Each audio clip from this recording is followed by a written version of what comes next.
अस्सलाम वालेकुम मतीउल्लाह जान MJ टीवी। डैम फंड की बाज़गश्त आज भी सुप्रीम कोर्ट में सुनाई दे रही है।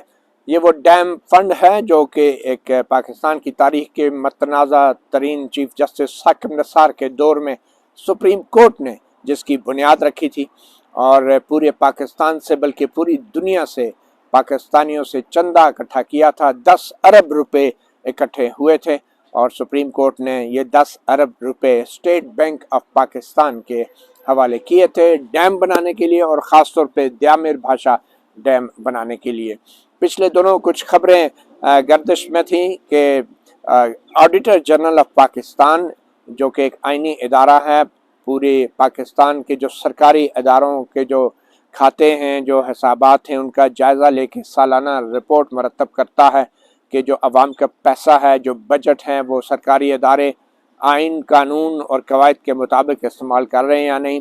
तो इस आइनी इदारे के एक अफसर ने पार्लियामेंट की पब्लिक अकाउंट कमेटी में ये बयान दिया था कि जो डैम फंड है उसके बारे में उनको कोई मालूमात नहीं है, उस डैम फंड तक कोई रसाई नहीं दी जा रही और बकौल उस इतलात के और ख़बरों के कि स्टेट बैंक ऑफ पाकिस्तान को भी सुप्रीम कोर्ट ने मना कर दिया था इस फंड के बारे में किसी किस्म की मालूमात देने के हवाले से। पहली बात तो यह है कि जो डैम फंड है या इस तरह का चंदा इकट्ठा करना है, ये दुनिया में कहीं भी सुप्रीम कोर्ट के जजों का ये काम नहीं होता और इस मकसद के लिए उस वक्त के चीफ जस्टिस साकिब नसार ने बैरून मुल्क दौरे भी किए थे और वहाँ से भी पैसे इकट्ठे किए थे, जो किसी तौर भी कानूनी तौर पर और रवायती तौर पर मुनासिब नहीं था। मगर अब भी जो चीज़ गैर मुनासिब हो रही है वो ये कि सुप्रीम कोर्ट अभी भी इस डैम फंड की निगरानी से दस्तबरदार नहीं हो रही और अभी भी सुप्रीम कोर्ट का ये कहना है और ये 5 रुकनी बेंच जो आज मौजूद जजों का बैठा उसका ये कहना है कि ये पैसे सुप्रीम कोर्ट की इजाज़त के बगैर खर्च नहीं किए जा सकते। यानी कि जो वफाकी हुकूमत है, जो उसके इदारे हैं, बज़ाहिर वो इस काबिल ही नहीं हैं कि उन पर एतबार किया जाए और आवाम से लिया गया चंदा जो अब 16 अरब रुपए हो चुका है, वो चंदा उनके हवाले किया जाए और हुकूमतें ये फैसला करें कि कौन सा पैसा कब कैसे कहाँ और कब तक लगाना है।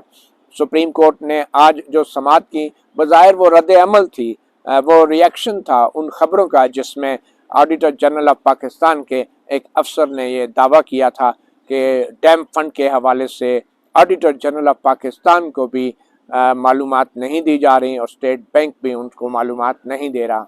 तो आज 5 रुकनी बेंच के सामने तमाम बड़े बड़े अफसरान पेश हुए। इसमें स्टेट बैंक ऑफ पाकिस्तान के भी आला हुकाम मौजूद थे, नेशनल बैंक ऑफ पाकिस्तान के भी आला हुकाम मौजूद थे।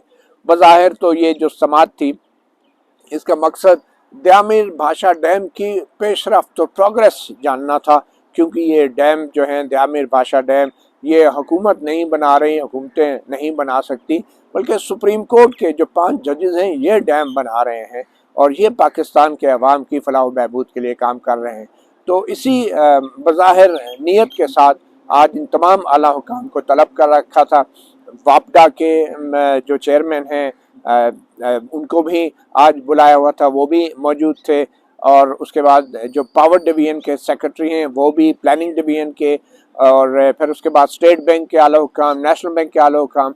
तो आगाज़ तो यूँ किया सुप्रीम कोर्ट के 5 मौजूद जजों ने, जिनकी सरबराही चीफ जस्टिस उमर ताबिद दयाल कर रहे थे, कि जैसे वो जानना चाहते हैं कि डैम कितना बन चुका है और कहाँ तक पहुँचा है। बज़ाहिर जब ये ब्रीफिंग शुरू हुई तो मालूम यह हुआ कि जो टारगेट्स रखे गए थे कि इतने अरसे में इतना % काम होना है, वो टारगेट से तकरीबन 12 महीने जो मंसूबा है वो पीछे था।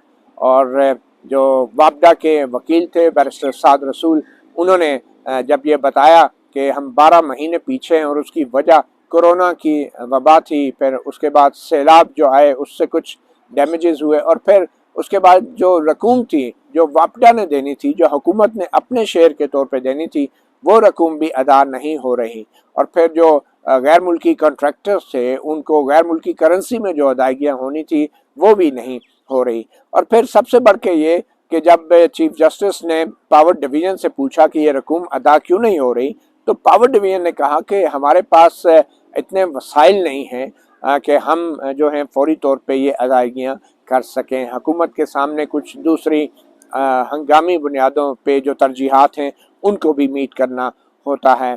तो इस पे फिर जो सेक्रेटरी पावर डिवीजन थे उन्होंने ये बताया कि जनाब 2.6 खरब रुपए का सर्कुलर डेट है और जो डिस्ट्रीब्यूशन कंपनीज हैं वो बिजली की फराहमी तो करती हैं मगर फिर उस बिजली की जो कीमत है वो वसूल करने में नाकाम है। और सेक्रेटरी पावर डिवीजन ने यह भी इंकशाफ किया कि कुछ ग्रिड स्टेशन पूरे पाकिस्तान में कुछ ग्रिड स्टेशन ऐसे हैं कि जो 100% बिजली तो देते हैं मगर उसकी जो कीमत है वो सिर्फ 10% वसूल करते हैं।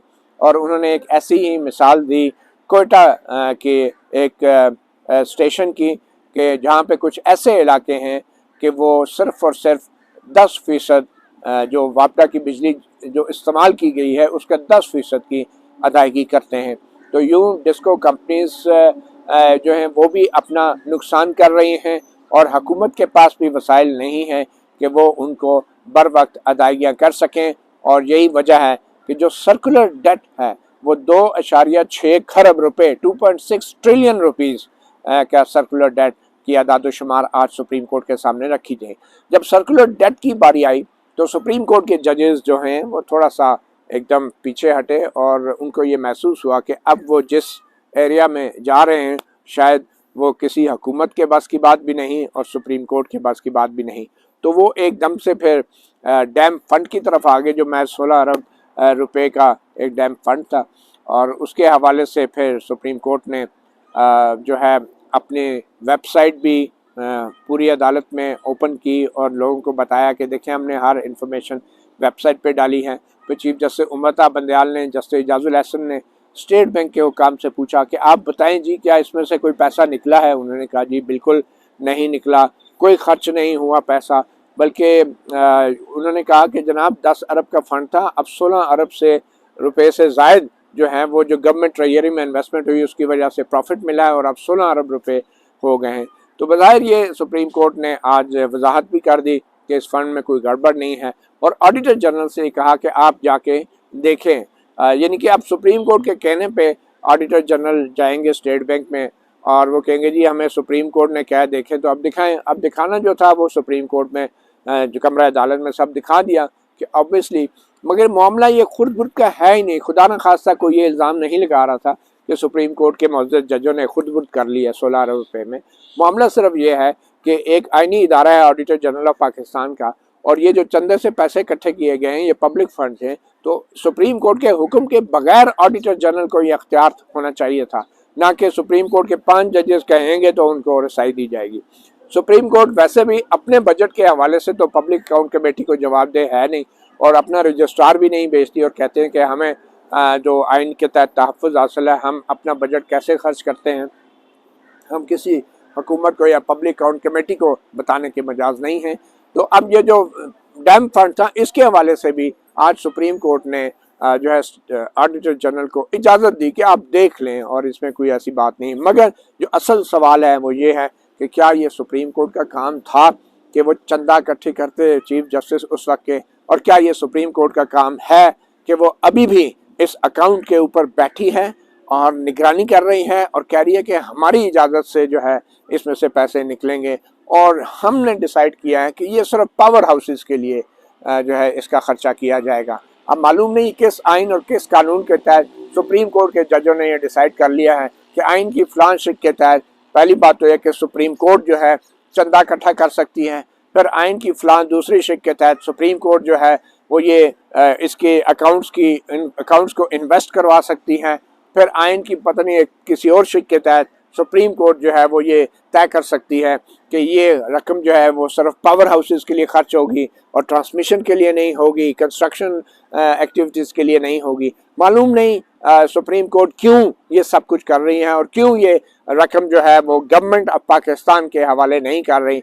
और सुप्रीम कोर्ट फिर मालूमात भी देती है तो एहसान करके और ऑडिटर जनरल को बुला के हाँ आप देख लें, अब देखें कि हमने कोई खुद बुद नहीं किया और बिल्कुल ऐसा कोई इल्ज़ाम नहीं था, सिर्फ एक सिस्टम की बात थी जिसको खुद बज़ाहिर सुप्रीम कोर्ट भी तस्लीम करने को तैयार नहीं है और उस सिस्टम के मुताबिक ऑडिटर जनरल ऑफ पाकिस्तान जो है वो पूरे पाकिस्तान में तमाम पब्लिक फंड्स का ऑडिट करने का अख्तियार रखता है। उसको सुप्रीम कोर्ट के कुछ जजों की इजाज़त के साथ जो है इस तरह की जो है ऑडिट करने की सहूलत देना जो है ये कोई एहसान नहीं है, ये एक आइन और कानून का तकाजा है। तो बहरहाल जी ये दयामिर भाषा जो डैम फंड है ये क्या है और ये दयामिर भाषा डैम के ऊपर कितना काम हो चुका है, इस हवाले से हमने आज बात की है जो वापडा के वकील थे बैरिस्टर साद रसूल से। वो आपको बताएंगे कि असल में ये डैम के ऊपर काम हो क्या रहा है और बड़ी दिलचस्प कुछ मालूमात हैं जो वो आपके सामने हम रखने जा रहे हैं। ये 5 मेंबर बेंच है जो कि हर कुछ अरसे बाद या हर क्वार्टर या हर साल में 2 दफ़ा हमारे से हेयरिंग करके प्रॉपर्ली पूछता है कि दयामिर भाषा डैम की अपडेट क्या है, कहाँ तक पहुँचा, और मोमन डैम की क्या अपडेट है। हम हर क्वार्टर वापडा के बिहाफ पे एक पूरी इम्प्लीमेंटेशन रिपोर्ट सबमिट करते हैं जो कि इस दफ़ा भी की गई। अदालत के सामने 2-3 बातों के सवालात थे। सबसे पहले तो अदालत ने पूछा कि क्या आपका ये जो फ्लडिंग की वजह से कोई डिले आया है जो प्रोग्रेस है काम के अंदर, और इसके अंदर से कोई डैमेज हुआ है। हमने अदालत को बताया कि मोमन के अंदर थोड़ा सा हमारा स्पिलवेज वगैरह के अंदर और दीगर चीज़ों के अंदर फ्लडिंग की वजह से कुछ डैमेज हुआ है, जिसकी वजह से हम तकरीबन 9 से 12 महीने लैग कर रहे हैं अपने प्रोग्रेस के अंदर। ये कोविड के अंदर भी कुछ प्रोग्रेस ख़राब हुई थी, इसी तरह दयामिर भाषा के अंदर भी कुछ थोड़ा सा डैमेज हुआ। लेकिन हमने साथ ही साथ अदालत को बताया कि हम इस डैमेज को इंशाल्लाह ताला कवर कर लेंगे, कोशिश करेंगे कि अपनी डेडलाइंस को मीट करें। लेकिन उसकी एक जो शर्त है पहली वो ये है कि जो हुकूमत पाकिस्तान ने वापडा को पैसे कमिट किए हुए हैं, ख्वाह वो बजट के अंदर से हों जिसको PSDP कहते हैं, या जो वापडा को वैसे पेमेंट्स रिसीव होनी थी जो वापडा ने इस डैम के अंदर डालनी थी, उनकी अभी तक हमें पेमेंट्स नहीं हो सकी। जो हुकूमत ने अपने बजट के अंदर कमिट किया था उसके अंदर से भी पहले क्वार्टर की पेमेंट्स हुई। कितनी हमें कमिट किया गया था कि फॉर एग्जांपल कि हम 12.1 बिलियन रुपया दिया जाएगा मोमन डैम के लिए इस साल। वो 4 क्वार्टर्स के अंदर देना था। पहले क्वार्टर में उसमें से 2.4 बिलियन दिया गया, उसके बाद से इसमें पेमेंट नहीं हुई, सेकंड क्वार्टर की भी नहीं हुई और अब थर्ड क्वार्टर शुरू हो गया। तो हमने अदालत को बताया कि इनकी कि थोड़ी सी पेमेंट्स में डिले है और हम अदालत की रहनुमाई और फैसिलिटेशन चाहते हैं कि वापडा की पेमेंट्स पूरी हो जाएं ताकि हम आगे कॉन्ट्रैक्टर्स को दीगर को पेमेंट्स कर सकें। अदालत ने उसके अंदर सेक्रेटरी पावर, सेक्रेटरी वाटर को भी बुलाया, ऑडिटर जनरल साहब को भी बुलाया और कहा कि 2-3 बातों के ऊपर। एक तो कहा कि ये जो सर्कुलर डेट और दीगर चीज़ों की वजह से जो पेमेंट्स रुकी हुई हैं, जिस हद तक हो सकता है इस फाइनेंशियल क्रंच के अंदर, वैसे तो तमाम मुल्क को थोड़ी सी इस वक्त फाइनेंशियल किल्लत का सामना है, लेकिन जिस हद तक हो सकता है अदालत ने कहा कि पेमेंट ख़ास तौर पे 2.4 बिलियन रुपीज़ की जो पिछले क्वार्टर की पेमेंट थी वो की जाए। साथ ही साथ अदालत ने स्टेट बैंक से और नेशनल बैंक से, ये कोई डायरेक्शन है या क्या? अदालत के ऑर्डर के अंदर पता चलेगा कि प्रिसाइसली डायरेक्शन क्या है। लेकिन आज अदालत ने हुकूमत पाकिस्तान के अटॉर्नी जनरल साहब के दफ्तर को भी और दीगर मिनिस्ट्रीज़ को भी कहा कि इस पेमेंट को रिलीज़ करें। हमें पता है कि कुछ मुश्किलात हैं लेकिन जिस हद तक हो सके रिलीज़ करें। अदालत के रिटन ऑर्डर में उसकी तफसील पता चल जाएगी। साथ ही साथ अदालत ने नेशनल बैंक और स्टेट बैंक के रिप्रेजेंटेटिव से पूछा कि कितने पैसे आपके पास डैम फंड में पड़े हुए हैं और क्या उसमें से हम उस तरफ भी आते हैं। थोड़ा सा ये बताएं कि ये जो दयामिर भाषा डैम की जो टाइमलाइन है वो क्या है, इसने कब तक कंप्लीट होना है और कितने % काम हो चुका है उस पर? दयामिर भाषा की टाइमलाइन ये है कि इसने फर्स्ट क्वार्टर 2029 में कंप्लीट होना है। मोमन डैम ने उससे पहले कंप्लीट हो जाना। हम दोनों टाइमलाइंस को वापडा के रिसोर्सेज के अंदर रहते हुए पूरी तरह इंप्लीमेंट कर रहे हैं। मैंने जिस तरह कहा कि फ्लडिंग की वजह से और कोविड की वजह से कुछ 9 से 12 महीने का डिले है। टोटल कितना एस्टिमेट है इन दोनों डैम के ऊपर? टोटल कितने फंड्स चाहिए आपको? दयामिर भाषा के ऊपर तो काफ़ी फंड्स दरकार हैं, 200 बिलियन से ज़्यादा के फंड्स दरकार 200 अरब रुपए से ज़्यादा जी। वो उसकी तो कंस्ट्रक्शन कॉस्ट और उसकी चीज़ें इस तरह की हैं। मोमन डैम थोड़ा सा छोटा है, उसके ऊपर कुछ कम फंड्स दरकार हैं। हम उम्मीद ये करते हैं कि टेक्निकल साइड के ऊपर हम सारे काम कॉन्ट्रैक्टर्स के साथ मिलके ऑन टाइम कर रहे हैं। अब सिर्फ जो पीछे डिले रह गया वो ये कि कॉन्ट्रैक्टर्स को उनकी पेमेंट्स टाइम पे मिलें ताकि जो हमने कमिटमेंट सुप्रीम कोर्ट को टाइमलाइंस के अंदर की हुई हैं उनको हम अगर बिल्कुल उस टाइमलाइन पे पूरा ना भी कर सकें तो थोड़े से डिले के साथ कंप्लीट कर सकें। अच्छा, एक जिक्र ये भी हुआ कि जो फॉरेन कॉन्ट्रैक्टर्स हैं उनकी भी कुछ पेमेंट्स हैं जो फॉरेन करेंसी में होनी है, उनके हवाले से क्या मुश्किलात अचानक आ गई हैं और क्या पाकिस्तानी जो गवर्नमेंट है वो खदशा है कि वो अपने कॉन्ट्रैक्ट्स के मुताबिक पेमेंट नहीं कर सकेगी, उसकी क्या इम्प्लिकेशंस हो सकती हैं? हमने फॉरेन कॉन्ट्रैक्टर्स को जो पेमेंट्स करनी है उसमें से काफ़ी सारी पेमेंट्स फॉरेन करेंसी के अंदर है, यूएस डॉलर के अंदर हैं, दीगर कितनी ड्यू है अभी? उनकी ड्यू होने की अमाउंट्स मुख्तलिफ पैकेजेस की मुख्तलिफ अमाउंट्स हैं, लेकिन मैं ये गुजारिश करता चलूँ कि इन पेमेंट्स को करने के लिए वापडा ने $500 मिलियन का एक यूरो ग्रीन बॉन्ड इशू किया था। वो पैसे मौजूद हैं, यानी कि बॉन्ड इशू हो चुका है, पैसे मौजूद हैं, लेकिन पेमेंट करने के लिए स्टेट बैंक से एक परमिशन चाहिए होती है कि फॉरेन करेंसी की पेमेंट की जा सके, क्योंकि आजकल पाकिस्तान के अंदर फॉरेन करेंसी का एक बहरान सा आया हुआ है हमारे रिजर्व्स के पर्सपेक्टिव में। तो स्टेट बैंक ने फॉरेन करेंसी पेमेंट्स पाकिस्तान से बाहर करने के ऊपर कुछ ममानत लगाई हुई है। हमने अदालत को ये बताया, अदालत ने कहा कि स्टेट बैंक की अपनी भी कुछ मजबूरियां हैं, नेशनल हम सब समझते हैं कि पाकिस्तान में ऐसे कुछ फाइनेंशियल मसले हैं। अदालत ने कहा कि कॉन्ट्रैक्टर्स से बात करें, जिस हद तक हो सके पाकिस्तानी रुपये के अंदर पेमेंट्स हो जाएं, और इसके ऊपर वापडा और दीगर लोग इंशाल्लाह ताला अदालत के डायरेक्शंस के मुताबिक काम करेंगे। तो हमने कब पेमेंट करनी थी और कितना टाइम गुजर चुका है? तकरीबन 6 महीने गुजर चुके हैं, 6 मंथ्स का डिले आ चुका है। और 500 मिलियन यूरोस की पेमेंट करनी थी? नहीं, $500 मिलियन के हमने यूरो बॉन्ड रेज किए हुए हैं, उसमें से हमने कुछ पेमेंट करनी थी, लेकिन वो हम कर नहीं पा रहे क्योंकि फॉरेन करेंसी की पेमेंट्स नहीं हो रही। पेमेंट स्टेट बैंक ने नए लॉ के तहत जो है उन्होंने रोकी हुई है। उन्होंने रोकी हुई जी, इसकी क्या लीगल इम्प्लीकेशंस हो सकती है? देखिए, खुदा ना खास्ता वर्स्ट केस सिनारियो तो ये है कि अगर हम कॉन्ट्रैक्टर्स की पेमेंट्स नहीं करेंगे तो काम में डिले होगा, हमें हो सकता है इसमें डैमेजेस भी मज़ीद पड़ें। लेकिन हमें उम्मीद ये है कि पाकिस्तान की वापडा जैसे स्टेट इंस्टीट्यूशंस भी और हुकूमत भी मिल के जो कॉन्ट्रैक्टर्स हैं हम इनसे बात करेंगे और जिस हद तक हो सके कोशिश करेंगे कि पेमेंट एक ऐसे मोडालिटी के थ्रू रुपीज़ में या किसी तरीके दी जाए जिस पे स्टेट बैंक की ममानत ना हो, और अगर हुई तो फिर ये मैटर नेचुरली गवर्नमेंट की सतह के ऊपर रिजॉल्व होगा, सिर्फ वापडा की सतह पर रिजॉल्व हो नहीं सकता। अच्छा, सुप्रीम कोर्ट ने ये भी आज क्लियर किया है कि जो डैम फंड का पैसा है जो अब 16 अरब रुपए तक चला गया है, क्योंकि गवर्नमेंट ट्रेजरी में इन्वेस्ट हुआ था, तो उसका जो रिलीज़ है वो सिर्फ और सिर्फ पावर हाउसेस के लिए की जाएगी।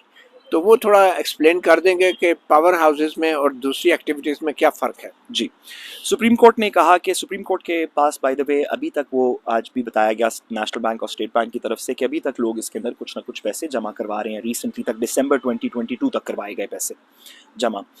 ये तकरीबन 10 बिलियन रुपए के पैसे थे। 10 बिलियन रुपया था जो कि इस अकाउंट के अंदर पड़ा हुआ था, जिसको सुप्रीम कोर्ट ने गवर्नमेंट ट्रेजरीज के अंदर इन्वेस्ट करके अब वो 17 बिलियन के करीब पहुंच चुका है। अदालत का ये कहना था कि इसको किसी और चीज़ के अंदर, यानी कि रिपेयर्स जो फ्लड्स की वजह से करनी है या दीगर इस तरह की कॉस्ट्स हैं, उसके अंदर हम इसको नहीं डालने देंगे। जब सिविल वर्क्स हो जाते हैं, रिपेयर्स हो जाती हैं, टनल्स बन जाती हैं, सड़कें बन जाती हैं, तो एक्चुअली पावर जनरेट करने के लिए एक पावर हाउस खरीदना पड़ता है, उसकी मशीनरी खरीदनी पड़ती है। अदालत ने कहा कि ये पैसा जब पावर हाउस खरीदने की बारी आएगी उसके लिए हम रिलीज करेंगे, उससे पहले दीगर एक्टिविटीज के लिए ये 16 अरब रुपए जो पड़े हैं, इनमें कितने पावर हाउस आप खरीद लेंगे? इंशाल्लाह कोशिश करेंगे कि इनके अंदर कुछ पैसे मिला के हम दयामीर और मोमन के पावर हाउसेस खरीदें। मतलब कितने का एक पावर हाउस अप्रोक्सीमेटली? दयामीर के लिए कितने का? पावर हाउसेस की कीमत 16 अरब रुपए से ज़्यादा की है। कितनी है? पावर कैपेसिटी के ऊपर डिपेंड करता है, बट पावर हाउसेस की कीमत जो है तकरीबन 20% of the actual total project के करीब कभी कभी जाती है, जिसको कि हम, अब मैं अप्रॉक्सीमेट नंबर बता रहा हूँ, बट ये 200 अरब रुपए आपने जो बताए हैं उसमें से जो 200 अरब रुपया मैंने बताया वो पैसे हैं जो वापडा को चाहिए। अगर उसमें से हमें कुछ मिल जाए तो हम ज़रूर पावर हाउस के अंदर डाल देंगे। अच्छा, ठीक है। अब आखिर में ये क्विकली बता दें कि अभी नेक्स्ट स्टेप क्या है जो कि पावर डिवीजन ने करना है, अपार्ट फ्रॉम जो पेमेंट ड्यू थी जो आपको होनी थी। तो ऑन ग्राउंड जो एक्टिविटीज़ हैं वो अभी जारी हैं, रुकी हुई हैं, क्या प्रोग्रेस है ग्राउंड के ऊपर? हम on ground activities full progress के साथ कर रहे हैं, सारे कॉन्ट्रैक्टर्स इस वक्त काम कर रहे हैं। जो डिले हुआ था वो कोविड और फ्लडिंग के दरमियान में हुआ था। इस वक्त हम फुल कैपेसिटी पे काम कर रहे हैं दोनों डैम्स के ऊपर, मोमन डैम पे भी, दयामीर भाषा डैम पे भी। अभी जो कुछ चीज़ें होने वाली हैं पैसों की रिलीज़ के अलावा, उसमें से एक ज़रूरी बात जो होने वाली है वो ये है कि जब पावर जनरेट होनी शुरू हो जाएगी वहाँ पे, तो उसको नेशनल ग्रिड से भी कनेक्ट करना है, यानी कि NTDC ने वो लाइनें बिछानी हैं जिसके थ्रू दयामीर भाषा कनेक्ट होगा नेशनल ग्रिड से। अदालत को हमने आज बताया, अदालत ने डायरेक्शन दी कि एनटीडीसी इसके ऊपर जल्दी काम करे और पावर सेक्रेटरी पावर को भी कहा कि इसके ऊपर कुछ कार्रवाई जल्दी की जाए। मगर इसके लिए वो डैम फंड के पैसे इस्तेमाल इसके नहीं लिए डैम फंड के पैसे इस्तेमाल नहीं होंगे, वो एनटीडीसी गवर्नमेंट के पैसों से करेगी। अदालत ने आज वाजे कर दिया कि डैम फंड के पैसे सिर्फ पावर हाउस, दयामीर भाषा और मोमन डैम के लिए इस्तेमाल होंगे और सुप्रीम कोर्ट की इजाज़त से ही इस्तेमाल हो। सिर्फ सुप्रीम कोर्ट की इजाज़त से ही इस्तेमाल हो सकते हैं। ठीक है। और ऑडिटर जनरल को भी उन्होंने आज बुलाया था, तो और उनसे भी कहा गया कि वो जाके देखें, और स्टेट बैंक के और नेशनल बैंक के नुमाइंदे भी मौजूद थे। उनसे पूछा भी था कि इसमें से कोई पैसा निकला तो नहीं है। उन्होंने बताया कि 10 अरब का फ़ंड था, अब ये इसको इन्वेस्ट करने के बाद अब ये 16 अरब से ज़ायद की रकम हो चुकी है। तो ये एक इत्मीनान बख्श बात थी कि वो पैसे जो हैं कहीं निकले नहीं हैं। मगर टेक्निकली स्पीकिंग अब ये सुप्रीम कोर्ट निगरानी कर रही है इस सारे फ़ंड की, और सुप्रीम कोर्ट की इजाज़त से ही जो भी तरक्याती काम होंगे अब होंगे। इस फंड के अंदर से कोई पैसा सुप्रीम कोर्ट की इजाज़त के बगैर नहीं निकल सकता। ये सुप्रीम कोर्ट का वाज़े रिटन ऑर्डर है। जो बाकी तरक्याती काम है वो हम अपनी फाइनेंसिंग के थ्रू करते रहेंगे। सुप्रीम कोर्ट ने आज वाजे किया कि जब बाकी डेवलपमेंट के काम और टनलिंग और दीगर चीज़ें हो जाएंगी, रिजर्वॉयर्स वगैरह बन जाएंगे, तो जब आखिर में पावर जनरेशन की मशीनरी खरीदनी होगी, उस वक्त सुप्रीम कोर्ट ये पैसे रिलीज करेगी। तब तक ये पैसा सुप्रीम कोर्ट के निगरानी में रहेगा, री इन्वेस्ट होता रहेगा और होपफुली बढ़ता भी रहेगा। और ये जो अगर डीवैल्यूएशन हो रही है हमारी करेंसी में, तो इससे कोई नुकसान तो नहीं हो जाएगा? खुदा देखिए, अगर पाकिस्तान की करेंसी डिवैल्यू होगी तो सबका थोड़ा थोड़ा नुकसान होगा, उसके अंदर इस पैसे का भी थोड़ा नुकसान होगा। लेकिन ये मैंडेट फेडरल गवर्नमेंट का है। वापडा की हद तक हम इस पैसे को बस इंश्योर करना चाहते हैं कि सुप्रीम कोर्ट की सुपरविजन में रहे। बहुत शुक्रिया बैरिस्टर साद रसूल।